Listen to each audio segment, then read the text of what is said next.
Hey guys, this is Steven once again reporting. Welcoming you to a Bobcat Corner, episode 15, and we're just going to continue on here with our series of getting to know the Bobcats, the Ohio Bobcats football roster for 2024, and want to just keep going here with a basic introduction slash evaluation of the roster here. And our main focus here will be the defensive line. Now, a few episodes back, I mentioned the offensive line, and I mentioned the importance of the trenches. That the battle on the football field is really won in the trenches, whether it's going to be the offensive line or defensive line. It's really going to dictate what goes on in the course of a game, whether the offense, goes through and scores points, or whether the defense makes a stop. And now shifting to the defensive side of the ball, I want to talk about the defensive line. And in general, I want to just make my own observation about what a defensive line is and what it should have. And basically, I'm just gonna paraphrase it here for you guys. The defensive line has to be strong. The defensive line has to be flexible. Obviously, you've heard of that term, bend but don't break. Well, obviously, in the case of G5 schools, they have to have defenses put together where, yeah, you may not have the largest guys out there on the field, but you got to have guys that are talented enough to make up for whatever they may lack. In the case of G5 schools, you're often going to see something where a defensive tackle is, in most cases, not as big as the guys that you would see on an SEC team or a Big Ten team, for example. I'm just laying it out there. So in the case here of the Ohio Bobcats, that is basically what we have. Um, some of our largest guys on our defensive line, they are around like 290 pounds, 290, 295, give or take, which is not bad, but it's definitely a level below what you would normally see on a power conference school team. And because sometimes you'll see players that are like 320 pounds or something like that. So there's like a little bit of a difference there. But anyway, um, yeah, basically the defensive line has to get a good push once the ball is snapped. They have to get through the offensive line. They have to cut through. They have to make certain moves in order to get past the offensive line so that they can get to the quarterback or to the ball carrier. They have to disrupt the play. That's the goal of the defensive line. They have to disrupt the play no matter what the cost. And it's just about getting a good jump, really. Whether you're a defensive tackle or a defensive end, you have to find a way to just have that explosiveness. And some guys have it, some guys don't, but that's how you evaluate. That's how you evaluate the roster. But anyway, when we're evaluating the Ohio Bobcats defensive line for 2024, the regular season, what you see here on the screen is what the Bobcats had for 2023. And that's all well and good, but you also have to keep in mind that a lot of these names that you're seeing here on the screen right now, they are no longer with the Bobcats as of right now in 2024. Whether that be the fact that some of these players have graduated, have went on to just do other things, or a certain few of them, they continue their playing careers, whether it's in the NFL or the CFL, Canadian Football League, or they went to Europe and played football. Whatever the case may be, they're no longer with the Bobcats. Or in other cases, some former Bobcats players who were at Ohio still have eligibility to play college, but they've transferred out, hence the transfer portal. So you have to factor all that in, guys, when you're evaluating rosters, because they can really change on the fly from season to season. So with that in mind, I'm just going to pinpoint some players here. I don't have enough time to go through every single defensive lineman on this roster, but I will highlight a few to give you guys an idea of what we have on our roster. And afterwards, I'm just going to review the entire list name by name. And you just feel free to check out the Ohio Bobcats website, check out the football roster for yourselves, and just see what names are out there. So anyway, one guy I want to start off with that was with the Ohio Bobcats since 2023 and is coming back. His name would be Bradley Weaver, defensive end. He's a redshirt junior. Uh,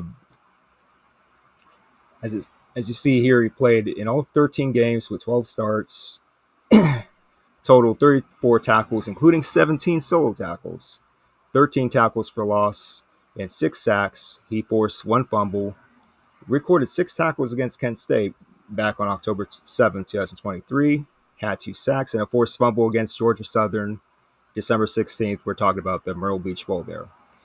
So when you check his stats out, as you see here, as the years have progressed, he has been given more playing time, and rightfully so. As you see here, the production has improved. He's getting more chances to show people what he's about on the football field, and he's been doing good. Last year especially, he did very well. So I would expect Bradley Weaver to be one of the true anchors on the defensive line for the Ohio Bobcats.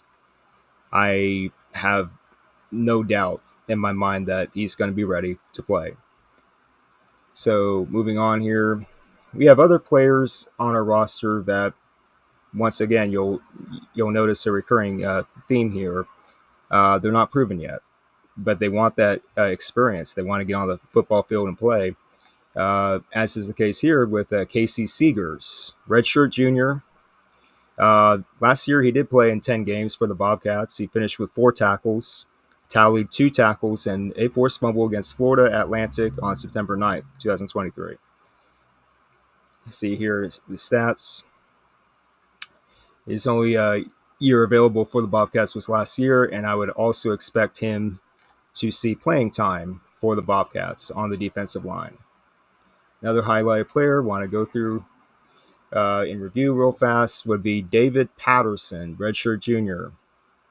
Now, in his case, he has not played in the last 3 seasons, but I would expect, since he's a redshirt junior, I would expect him to get an opportunity to go out there and play. Prior to Ohio, he totaled 83 tackles, 15 sacks, 28 quarterback hurries, 3 fumble recoveries, and 2 forced fumbles for his high school career. Now we're talking high school here, but you see the potential here. Second team all-county selection as both a junior and senior. And that was back at Parkview High School.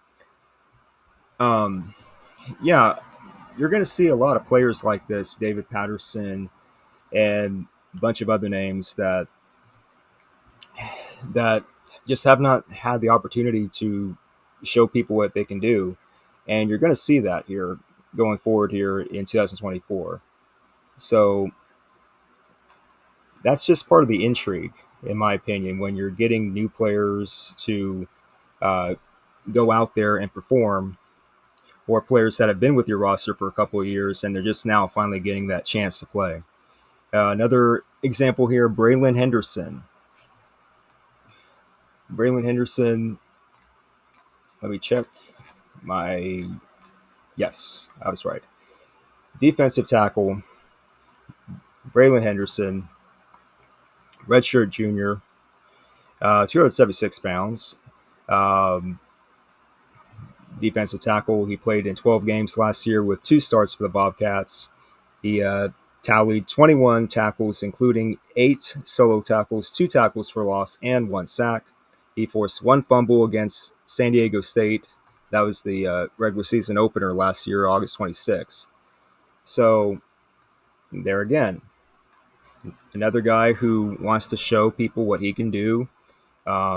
He has had some experience last few years playing, and once again, I expect him to see the field and see considerable time playing.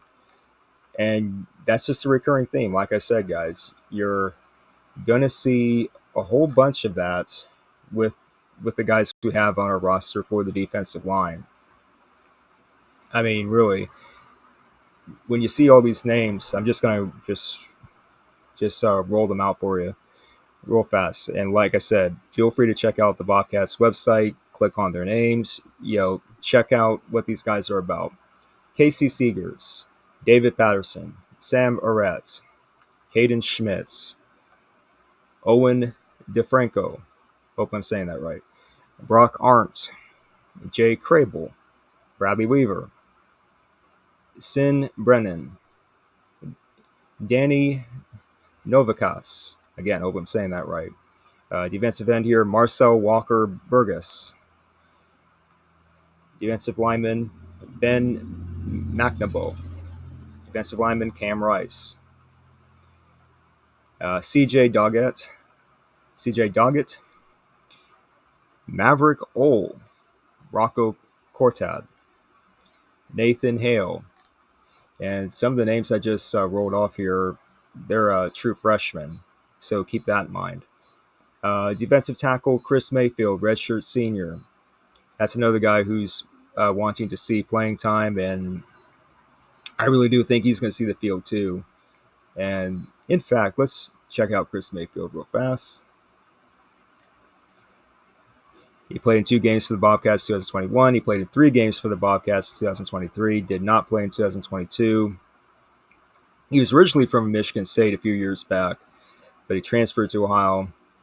And again, like I said, we have a lot of players that either have not seen the field or they've seen very limited time on the field, and they're wanting to get out there and show what they can do. Defensive tackle Jordan Jones, Braylon Henderson, R.J. Kukler, Austin Mitchell, and Joey Woolard. So those are the guys, as of right now, as of this recording, that we have to represent our defensive line.